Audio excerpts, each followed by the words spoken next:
ઈખર ગામે આયુર્વેદિક આરોગ્ય શિબિરમાં 150થી વધુ દર્દીઓએ મેળવી નિઃશુલ્ક સારવાર. પ્રોગ્રેસિવ વેલફેર ટ્રસ્ટ અને યુકે કમિટીના સંયુક્ત ઉપક્રમે યોજાયેલી શિબિરમાં નિષ્ણાંત તબીબે તપાસ સાથે દવાઓનું પણ વિતરણ કર્યું.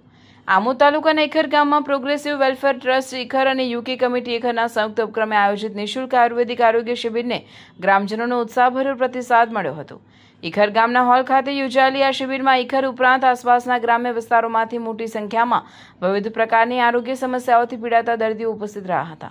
શિબિરમાં ભાવનગરથી પધારેલા આયુર્વેદિક તબીબ ડોક્ટર અબ્દુલ રઝાકે દર્દીઓની વિગતવાર આરોગ્ય તપાસ કરી હતી. દર્દીઓની તકલીફો સાંભળીને તેમના રોગના સ્વરૂપ અનુસાર સ્થળ પર જરૂરી માર્ગદર્શન, સારવાર અને દવાઓ આપવામાં આવી હતી. આયોજકોના જણાવ્યા મુજબ અંદાજે 150 જેટલા દર્દીઓએ આરોગ્ય શિબિરનો લાભ લીધો હતો.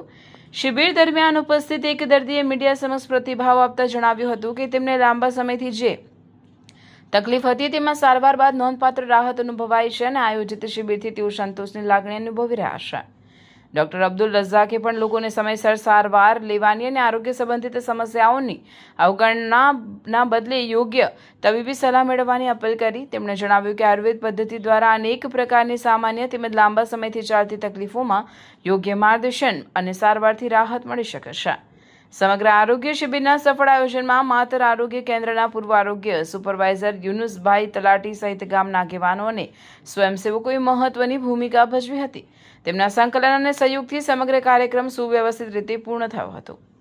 ગ્રામ્ય વિસ્તારોમાં આરોગ્ય શિબિરો બનતી જાય છે આશીર્વાદરૂપ. ગ્રામ્ય વિસ્તારોમાં નિષ્ણાંત તબીબોની સેવાઓ દરેક વ્યક્તિ સુધી સરળતાથી પહોંચી શકતી નથી. આવા સંજોગોમાં વિવિધ સામાજિક સંસ્થાઓ દ્વારા આયોજિત નિઃશુલ્ક આરોગ્ય શિબિરો ગ્રામજનો માટે આશીર્વાદરૂપ સાબિત થાય છે. આવી શિબિરોમાં દર્દીઓને એક જ સ્થળે આરોગ્ય તપાસ, નિષ્ણાંતની સલાહ અને જરૂરી દવાઓ મળતા સમય અને ખર્ચ બંનેની બચત થાય છે. દવા માટે આવ્યો છું અને તે દવા પણ પગના ઘૂંટણ અને કમરના દુખાવા વિશે આવેલો છું. આગળ મેં ઘણી જગ્યાએ ઇંગ્લિશ દવાઓ તો કરેલી છે એવું, પણ ખાસ એવો કંઈ ફરક પડેલો નથી. અહીંયા હું આ પ્રથમ વખત દવા લેવા માટે આવ્યો છું સાહેબને સાંભળવાના કારણે. તો અત્યારે જે સાહેબે ટ્રીટમેન્ટ કરી તેનાથી તો મને ઘણો એવો સારો ફાયદો હમણાં ઇમરજન્સીમાં જણાયો છે. હવે સારું કરવાવાળો તો અલ્લાહ જ છે, પણ તે છતાંય આગળ દવા ખાધા પછી કે સાહેબની વધુ ટ્રીટમેન્ટ ચાલુ કર્યા પછી બી જે ફરક પડે તે ઇન્શાલ્લાહ અલ્લાહ પર છોડીએ છીએ આપણે. એક જરિયો છે ડાક્ટર, અને એ જરિયા મારફતે અત્યારે જે આપણને મને ટ્રીટમેન્ટ મળી તે કમરનો દુખાવામાં આવી ઇમરજન્સીમાં રાહત થઈ ગઈ, અને પગના ઘૂંટણના અંદર પણ ઇમરજન્સીમાં કોઈ દવા કે ઓપરેશન વગર મને રાહત થયેલી છે. તો હું આમ જનતાથી પણ ગુજારિશ કરું છું કે દુઆમાં યાદ રાખો. અને સાહેબે પણ જે ટ્રીટમેન્ટ કરી તે ઘણી સારી એવી કરેલી છે. તો ખુદા હાફિઝ. કમિટી દ્વારા આ કરવાનું છે આપણે, એટલે આવ્યો છું. ને હમણાં જે આપણે એક પેશન્ટને જે આપણે જે ઇન્ટરવ્યૂ લીધું છે એમને લંબર સ્પોન્ડિલિટિસ છે, એટલે એક જાતનો આપ સમજો તો મણકાનો વા છે ને એમને ઘૂંટણમાં બી તકલીફ હતી. 2-3 જણા અમને પકડીને બી લાવ્યો હતો, પટ્ટો બી પહેર્યો હતો. અને બેઝિકલી એમાં બીજું કાંઈ કર્યું જ નથી. હું એક કાર્યોપ્રેક્ટર છું અને કાર્યોપ્રેક્ટિંગ જ આપણે કરી છીએ. અને વર્ષો જૂની આપણી ભારતની એક પદ્ધતિ જ છે જે વિલુપ્ત થઈ ગઈ છે. આપણે એની ઉપર કાર્યોપ્રેક્ટિંગ કર્યું, જેને બોન સેટિંગ બી કહેવાય છે. મણકા સેટ કરવાના હોય, હિપ સેટ કરવાની હોય, એટલે એ અત્યારે ચાલતા થઈ ગયા વિધાઉટ એની મેડિસિન.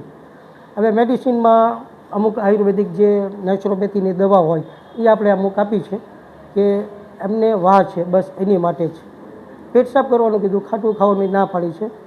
અલ્લાહનો શુક્ર છે કે એમને બહુ ઘણું બધું સારું છે.